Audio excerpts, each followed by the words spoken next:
Okay video start हो चुका है। हाँ हाँ हाँ एंड भाई प्लीज यार वीडियो को थोड़ा पूरा देखो यार प्लीज, थोड़ा इंटरेस्ट तो लो यार। देखते हैं आगे देखते हैं। गर्मियों की छुट्टियों का एक अलग ही मजा होता है। ये तो होता है भाई। स्कूल बंद होता है और मस्ती करने का फुल टाइम मिलता है। ये कहानी भी ऐसी ही एक समर वेकेशन की है। 1998 की बात है। 16 साल की निशा और उसका 13 साल का छोटा भाई अमन उस साल की समर वेकेशन के लिए बहुत एक्साइटेड थे, क्योंकि वो करीब 10 साल बाद अपने नाना नानी से मिलने जा रहे थे। 10 साल बाद भाई, ये तो कुछ ज्यादा ही हो गया भाई। बट समर वेकेशन ये जो सब वीडियोस आते हैं ना, इसमें भाई नॉस्टैल्जिया हिट हो जाता है, क्योंकि 2019 से पहले यानी कि कोरोना से पहले ये जो समर वेकेशन होते थे वो कुछ अलग ही थे भाई, वो कुछ अलग ही थे। प्लीज आपको भी यदि ऐसा लगता है तो प्लीज कमेंट में थोड़ा बताना यार, ये कुछ अलग ही था भाई वो दिन। उनके नाना नानी शिमला हिल स्टेशन के पास एक छोटे से गांव में रहते थे। एक पुराना सा खेत वाला फार्म हाउस, जहां कभी भी लाइट चली जाती थी। पर अमन और निशा बहुत एक्साइटेड थे। ये पहली बार था जब वो अपने पेरेंट्स के बिना ट्रैवल कर रहे थे। ओके पेरेंट्स के बिना जा रहे हैं, 10 साल बाद जा रहे हैं भाई। ये तो ये जो मजा होता है ये कुछ अलग ही होता है भाई, ये कुछ अलग होता है पेरेंट्स के बिना कहीं पे ट्रैवल करने जाना, और नाना नानी के घर जहाँ पे भाई कोई रोकने टोकने को तो नहीं होगा। एक लंबा सफर तय करके उनकी ट्रेन शिमला में रुकी। ओके स्टेशन पर सिर्फ वो दोनों ही उतरे। उतरते ही उन्होंने अपने नाना नानी को देखा और बैग्स उठाकर उनकी तरफ दौड़ पड़े। चलो भाई। नाना नानी बिल्कुल वैसे ही लग रहे थे जैसे उनकी यादों में थे, बस अब थोड़े कमजोर हो गए। हाँ वो तो हो गया टाइम के साथ। समय तेज धूप पड़ रही थी और काफी गर्मी थी, लेकिन उसके बावजूद उनके नाना नानी ने शॉल ओढ़े हुए थे। ओके उनकी आंखों में एक अजीब सा खालीपन था। क्यों यार? चेहरे पर मुस्कुराहट तो थी, लेकिन बहुत ही नकली सी। लेकिन दुखी होंगे। अमन और निशा का ध्यान इन चीजों पर गया ही नहीं। वो तो अपने नाना नानी से मिलकर बहुत खुश थे।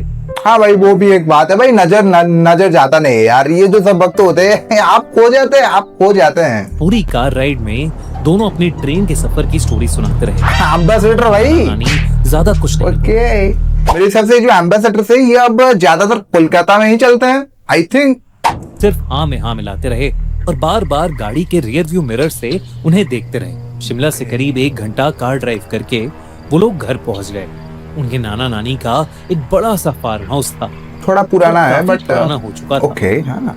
पीली दीवारें और चारों तरफ जंगली घास। ऐसा लग रहा था कि जैसे उस घर को कोई मेंटेन ही नहीं करता है। Oh my God. दूर दूर तक कोई और घर नहीं था।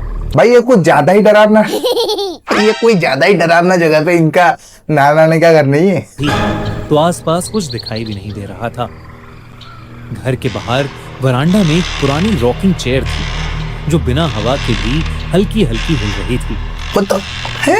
अमन ने मजाक में बोला कि ऐसी ही जगह पर हॉरर मूवीज शूट होती हैं, और दोनों भाई बहन हंस पड़े। घर के अंदर सब कुछ पुराना था। ब्लैक एंड व्हाइट फोटोज, लकड़ी का फर्नीचर और एक अजीब सी स्मेल, जैसे कुछ सड़ रहा हो। नहीं भाई वैसे हम देखें तो ये जो घर है ये घर बहुत ज्यादा बढ़िया है, बहुत ज्यादा बढ़िया है। एक गांव के घर के हिसाब से 1998 के हिसाब से ये भाई बहुत ज्यादा बढ़िया घर है यार। जैसे कुछ सड़ रहा हो। ओके स्मेल आ रहा है। जब दोनों ने मुंह बनाया तो नानी मुस्कुराते हुए बोली, ये गोबर की स्मेल है, खेतों से आ रही है। ये कहकर नानी किचन में चली गई। गोबर की स्मेल तो इतना ज्यादा सड़ी भाई।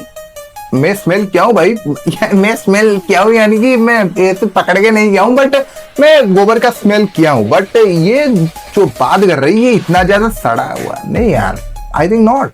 और नाना जी ने उन्हें उनका रूम दिखाकर खाने के लिए आने को बोला। उनका रूम काफी बड़ा था।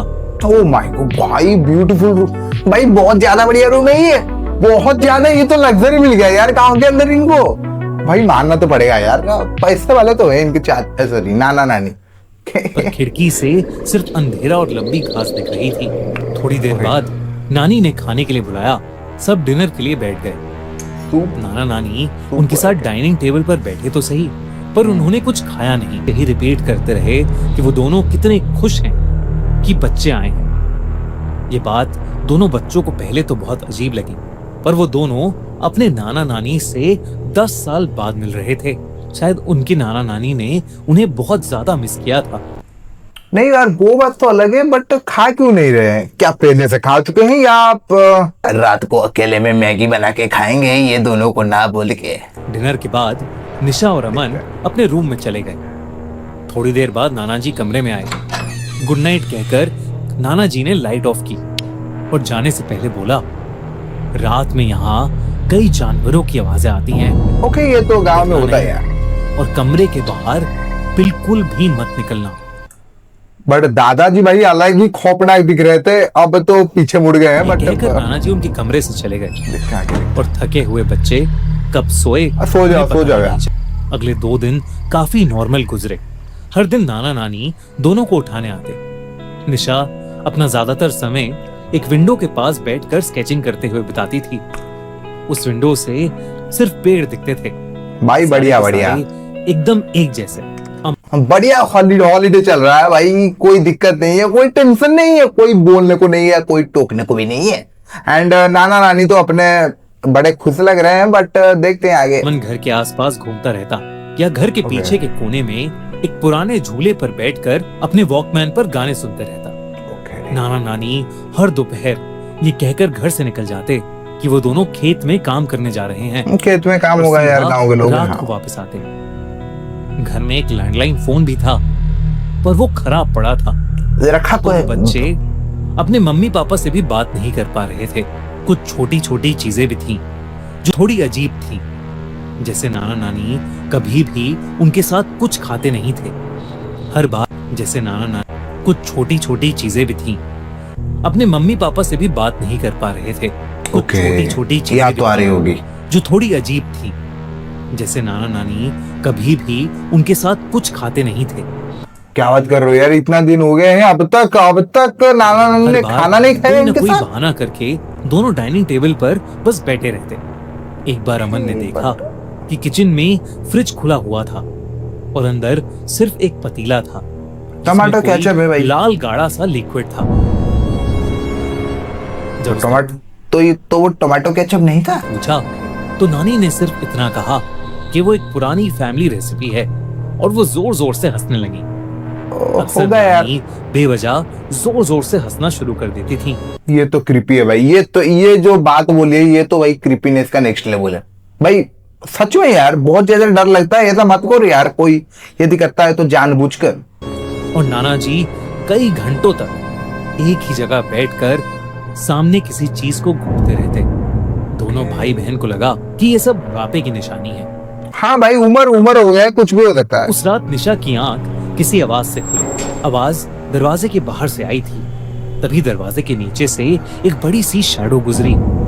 सिर्फ एक सेकंड। नाना जी की वार्निंग भूलकर निशा दरवाजे नहीं भाई, एक सेकंड। मुझे पता था ऐसा ही कुछ होने वाला है। मुझे पता था ये लड़की का भाई मुंह देख के मुझे पता था कि ये भाई जाने वाला है। कौन गया भाई, इस सब जानना है, इसको सब जानना है भाई। नाना जी ने यदि बोला है तो क्यों जाना है यार, क्यों रिस्क लेना है? बट खतरों के खिलाड़ी है। उसने धीरे से दरवाजा खोला। वो अजीब सी बदबू अब और तेज हो गई थी। सामने अंधेरा था, पर किसी के गुर्राने की आवाज आ रही थी। भाई जो भी बोलो, ये लड़के के अंदर दम तो है भाई। मैं यदि उसके जगह होता तो वो जो कंबल को मेरे मुंह के ऊपर ओढ़ता और सो जाता भाई, चुपचाप सो जाता। वो कोई जानवर नहीं लग रहा था, वो कुछ और ही था। इससे पहले कि निशा उसके पास जाकर कुछ समझ पाती, अचानक से किसी ने उसके कंधे पर हाथ रखा और उसकी चीख निकल गई। फट जाएगी भाई, किसी की भी फट जाएगी। ये जो मूवमेंट होता है, ये यहाँ पे किसी की भी फट जाएगी भाई, मुंह तो निकल जाएगी। Yes sir. उसके पीछे उसकी नानी थी। पता है पर अब भी वही अजीब सी नकली स्माइल थी। भाई इतना ज्यादा क्रीपी क्यों लग रहा है भाई? बहुत ज्यादा स्कैरी लग रहा है यार, मेरे रोंगटे खड़े हो रहे हैं यार ये। और उनका चेहरा अजीब सा सफेद पड़ चुका था। उन्होंने निशा को सोने को कहा। घबराई हुई निशा चुपचाप अपने कमरे में वापस आ गई, लेकिन वो डर के मारे सो ही नहीं पा रही थी। कहां से नहीं होगा ये सब करके? जगह से एक घबराहट होने लगी थी। अगली सुबह नाना नानी उसके कमरे में आए। दोनों का चेहरा बिल्कुल नॉर्मल था।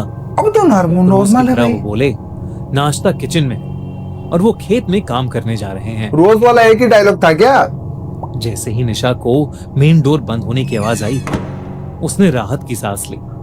उस दोपहर अमन बाहर झूले पर बैठकर अपना हॉलिडे होमवर्क कर रहा था। ओके, बंदा अच्छा है भाई, पढ़ाई तो करता है, पढ़ाई करता है तो बंदा अच्छा है। जब उसे घर के अंदर से कुछ बच्चों के खेलने की आवाज आई, उसने पीछे वाली खिड़की से झांका तो उसे घर के अंदर तो परछाई ये दिखी, दोनों ही है। मानो किसी छोटे से लड़के की हो। अमन को लगा कि शायद घर पर मेहमान आए हैं, पर जब वो घर के अंदर गया तो वहां निशा के अलावा कोई नहीं था। वो तो है, ये स्टैचू होके क्यों खड़ी हुई है ये लड़की? पता नहीं यार, कोई वो पूरे सोच घर रही में होगी। उस लड़के को ढूंढने लगा और तब उसका ध्यान ड्राइंग रूम में पड़ी ब्लैक एंड व्हाइट फोटोज पर गया। खून क्यों निकल रही है यार यहाँ से? भाई खून क्यों निकल रही है इनकी आंखों से? बीच में उनके Sorry, नाना नानी hell. की एक बड़ी सी फोटो थी और उनकी आंखों से खून बह रहा हाँ भैया, अलग देखकर क्रीपी लग रही है अमन यार। डर गया। उसने फौरन निशा को बुलाकर वो फोटोज दिखाई, लेकिन तब वो फोटोज एकदम नॉर्मल थी। निशा ने भी अमन को अपने साथ हुआ कल रात का किस्सा बताया। ओके, दोनों बच्चों के हाथ पैर ठंडे पड़ चुके थे। आखिर पड़ चल गए क्या यार। रहा था उस घर में? घर में टोटल 3 कमरे थे। उनके नाना नानी का रूम फर्स्ट फ्लोर पर था और वो हमेशा ही बंद रहता था। ऐसा लग रहा था कि जैसे वो गंदी सी बदबू उन्हीं के कमरे से आ रही है। उन दोनों ने किसी तरह चाबियों के गुच्छे से चाबी ढूंढकर वो कमरा खोला। दरवाजा खोलते ही उन्हें एक बहुत ही गंदी स्मेल आई। अंदर बेड पर 2 सड़ती हुई बॉडीज पड़ी थी। नाना जी का और नानी जी का तो नहीं है? दोनों अंदर बेड पर 2 सड़ती हुई बॉडीज पड़ी थी। What the दोनों fuck? अपना मुंह ढककर थोड़ा और पास गए तो निशा ने देखा कि एक बॉडी के गले में वही Oh लॉकेट my था God, ये तो जो नानी पहना करती थी। हाँ भाई, मैं तो वही बोल रहा था भाई। ये what the hell is this going on? भाई ये नाना नानी के घर में हो क्या रहा भाई? ये यहाँ पे मरे हुए पड़े, तो वो कौन थे जो? तो hell? This is not possible. This is impossible भाई। निशा के पैरों कैसे तले पॉसिबल हो से सकता है? वो समझ गई कि ये लाशें उनके Oh नाना my नानी की हैं। God. तो भाई ये यदि पॉसिबल है तो हर रात उनको खाने को कौन दे रहा था? हर सुबह उनको जो बोल के जा रहे थे, जो नाना और नानी, हम जा रहे हैं भाई खेत पे काम करने के लिए, वो क्या कांड कर रहे थे ये तो हमें पता नहीं है, बट कौन थे वो? और जो इनको वहां से लाने, यानी कि उनके ट्रेन स्टेशन से लाने के लिए गए थे, वो कौन है? और वहां से आने से पहले तो ये बात किए होंगे ना अपने नाना और नानी से कि हम भाई जा रहे हैं इतने सालों के बाद, ये खुश तो होंगे ना, बट वो थे कौन भाई? क्या आत्मा थे? पता नहीं, आई डोंट नो। पर अगर ये लाशें उनके नाना नानी की हैं, तो वो कौन है जिनके साथ वो रह रहे हैं? यस सर, कौन दोस्तों, है ये ये? था इस कहानी का पार्ट 1। इसका पार्ट 2 देखने के लिए This सब्सक्राइब is the करो part हमारा one of चैनल this खूनी मंडे video. और देखो अगले हफ्ते कि इस कहानी में आगे क्या होता है। ओके, मैं इसका पार्ट 2 के ऊपर भी भाई रिएक्शन लाऊंगा, और ये भाई कुछ ज्यादा इंटरेस्टिंग होने वाला है, बहुत ज्यादा इंटरेस्टिंग होने वाला है और खौफनाक भी होने वाला है। सो आज के लिए भाई इतना ही। एंड आपको ये वीडियो अच्छा लगे तो प्लीज एक लाइक कर देना एंड सब्सक्राइब भी लगे हाथ कर देना यार। एंड आप यदि खूनी मंडे भाई के चैनल को अभी तक नहीं देखे तो क्या कर रहे हो भाई, जाके देखो, धमाकेदार और ऐसे ही खौफनाक वीडियोस बनाते हैं। सो आज के लिए इतना ही, मिलते हैं और एक ऐसे ही बढ़िया वीडियो में। मेरे दोस्तों।